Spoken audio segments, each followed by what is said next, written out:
Right, I've done all the soldering. It's a switch in there.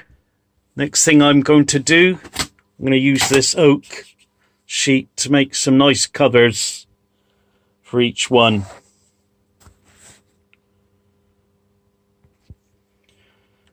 Right, I've made some covers. Round one there, lovely fit.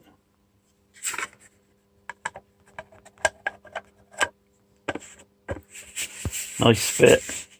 Next thing I'm going to do, I'm going to give this some clear lacquer, because I think that'll look nice on the back anyway, not that anybody can see it when you're playing.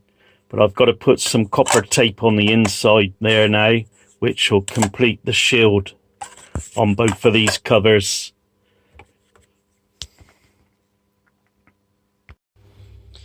Right, I've put the copper tape on the back and I've given it a coat of clear lacquer.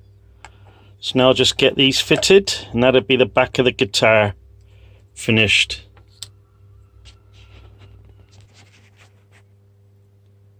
Right, so that's the two covers in place. Right, I've also fitted the scratch guard there. Starting to look nice. So my brass is finally turned up. So I now can make the bracket for the whammy bar, which will bolt on here. And when you fix this on, you'll have two tapped holes in it, one for this one and one for that one. Saves drilling any more holes in the body.